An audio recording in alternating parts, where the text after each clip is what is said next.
Ya, bismillahirrahmanirrahim. Assalamualaikum warahmatullahi wabarakatuh. Nama saya Muhammad Shokif Falah. Izin mempresentasikan makalah kelompok 5 yang berjudul Halangan untuk menerima warisan. Pertama, ada pengertian warisan. Kata waris berasal dari bahasa Arab, yaitu warasa yurisu warisan, yang berarti berpindahnya harta seorang kepada seorang setelah meninggal dunia. Adapun Al-Quran ditemukan banyak kata warasa yang berarti kedudukan, memberi atau menganugerahkan dan menerima warisan. Sedangkan menurut Al-Miras, menurut istilah ulama, ialah berpindahnya hak kepemilikan dari orang yang meninggal kepada ahli warisnya yang masih hidup. Yang ditinggalkan itu berupa harta, tanah, dan apa saja yang berupa hak milik legal secara syar'i. B. Jenis-jenis halangan untuk menerima warisan. Yang pertama, ada halangan dalam hukum Islam. Dalam hukum Islam, beberapa halangan yang menyebabkan seorang tidak layak untuk menerima ahli waris dikenal dengan al-mawani, al-irs. Halangan ini umumnya ditetapkan untuk menjaga nilai moral dan mencegah kezaliman. Beberapa halangan tersebut ialah pembunuhan terhadap waris, perbedaan agama. Yang kedua, halangan dalam hukum adat. Indonesia memiliki banyak suku bangsa dengan hukum adat masing-masing yang mengatur pembagian warisan. Aturan-aturan adat ini bisa menjadi sangat bervariasi, tapi beberapa halangan umum yang ada dalam hukum adat.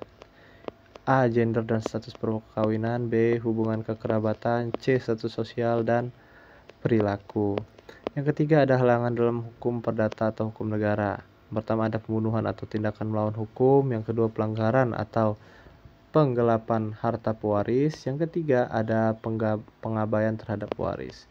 Yang keempat, halangan dalam hukum internasional. Di dalam hukum negara, hukum waris juga mengatur halangan untuk menerima warisan yang ditindakan pelanggaran di luar negeri, misalnya kejahatan internasional dan status kewarganegaraan. Implikasi hukum dan sosial dari halangan warisan. Warisan tidak hanya sekedar aset atau harta benda yang diwariskan dari generasi ke generasi, tetapi juga simbol-simbol nilai kekeluargaan, kehormatan, dan hubungan sosial yang dijaga oleh keluarga atau komunitas tertentu. Ketika seseorang terhalang untuk menerima warisan, baik karena peraturan hukum adat atau alasan pribadi tertentu, dampak yang timbul tidak hanya menjadi sifat individual, tetapi juga mencakup aspek sosial yang lebih luas.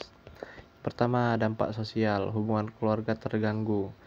Stigma sosial, efek pada moralitas dan nilai-nilai keluarga. Kedua, ada dampak ekonomi. Kehilangan akses terhadap aset warisan. Terus, ketidakpastian ekonomi bagi ahli waris lainnya. Biaya hukum dan administrasi. Yang ketiga, kasus-kasus terkait mencerminkan dampak sosial dan ekonomi. Yang A, kasus sengketa waris karena tindak kekerasan terhadap waris. Yang B, kasus penolakan warisan dalam masyarakat adat. Yang C, kasus pengkhianatan terhadap waris dan bisnis. Lalu yang keempat, aspek psikologis dan halangan menerima warisan. Selain dari dampak sosial dan ekonomi, halangan untuk menerima warisan dapat mempengaruhi kesehatan mental dan psikologis. Yang pertama, stres dan tekanan mental. Yang kedua, rasa terisolasi dan kehilangan identitas. Contoh kasus konflik waris yang dalam keluarga akibat halangan menerima warisan.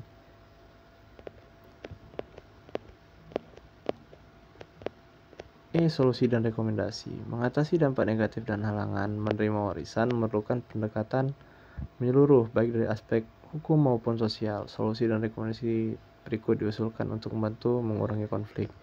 Yang pertama, penyuluhan hukum tentang hak waris dan halangan waris. Yang kedua, pendekatan mediasi dan masyarakat dan musyawarah keluarga. Yang ketiga, dukungan psikologis dan konseling keluarga. Yang keempat, penguatan aturan hukum mengenai halangan waris. Yang kelima, peningkatan kesadaran akan pentingnya surat wasiat. Yang keenam, implementasi prinsip-prinsip keadilan dan kepatutan dalam penyelesaian sengketa waris. Yang ketujuh, pengembangan peraturan dalam hukum adat. Yang kedelapan, sosialisasi nilai-nilai keluarga dan solidaritas. Yang kesembilan, pembentukan lembaga konsultasi waris lokal. Baiklah, sekian presentasi dari saya. Terima kasih. Mohon maaf apabila ada salah kata. Kepada Allah saya mohon ampun. Wassalamualaikum warahmatullahi wabarakatuh.